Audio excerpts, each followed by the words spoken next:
Now that we have the XJ prepped to handle everything a Midwestern winter can throw at it, it's time to make it look a little bit more presentable.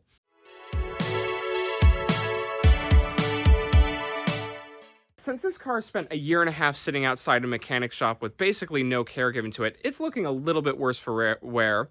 And while I know it isn't going to be perfect underneath, I still feel like it'd be a good idea to give this a good clean just to make it look a little bit nicer. And to be clear, this clean isn't going to be anything like a full-on detail job with ceramic coating and paint correction. This is simply just getting all the major grime off and cleaning up the interior, as a lot of that interior is actually in pretty good shape, and it's a nice place to be in. I want it to be nice and clean. But yeah, with that, let's get started.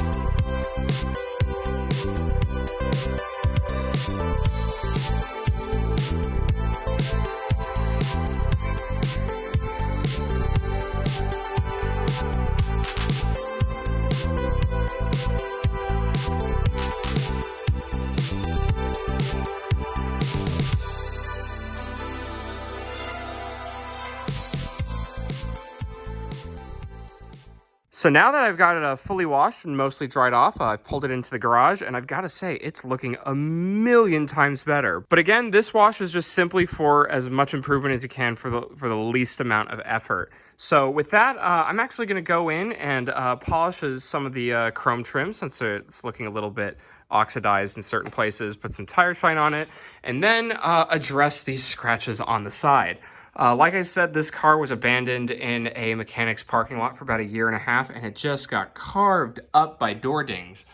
There's nothing I could do about the dings, but most of these scratches just seem to be superficial, so I'm going to hit this with some basic scratch removing compound, and then once we get the exterior looking a bit better, we'll move on to the interior.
So now that we've got the exterior of the XJ looking a lot more presentable, we'll move on to cleaning the interior. I'm actually really excited to see how it turns out because it's already in pretty decent shape, as you'll see, but it just needs a good deep cleaning to make it shine. So as you can see, the front driver's seat, while looking pretty good, does have a lot of embedded dirt in it and is quite shiny, which is indicative of this leather not having been cleaned or conditioned in a very long time.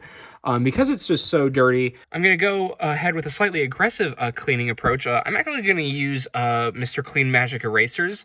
You don't want to press in too hard into leather with these, as it can actually remove the coloring, but for the most part, it's very good with cleaning up really dirty leather.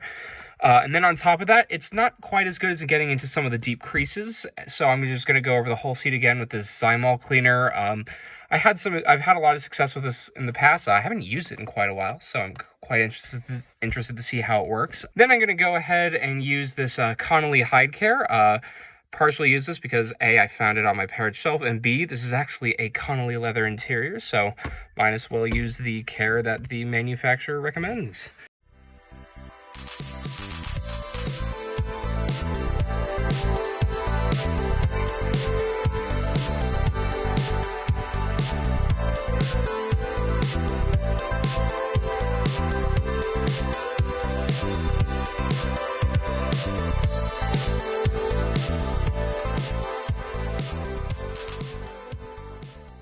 So I've just gotten done with the bottom of the driver's seat, and man, what a difference. There's still some parts here that'll need a little bit of a dye touch-up, but the rest of it is, geez, there are so many marks here that are just filled with dirt, and they're now cleaning them out just makes it feel look so much cleaner and feel a lot more supple. But yeah, when you compare it to the back of the seat, you'll see that this is way more shiny and dirty, but wow, what a difference. Yeah, from here, though, I'll go on, clean the rest of the seat, clean all the rest of the seats in the car, do the steering wheel, all the leather-wrapped center console, and do the door panels as well. And throughout the process, I'll try and film as much as possible.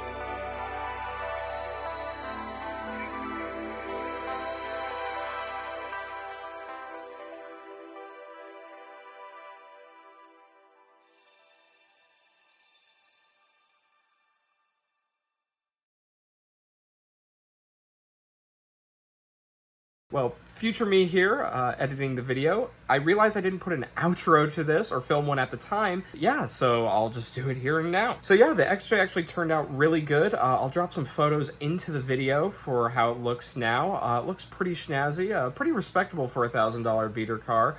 But anyway, yeah, it turned out pretty darn good. So until next time,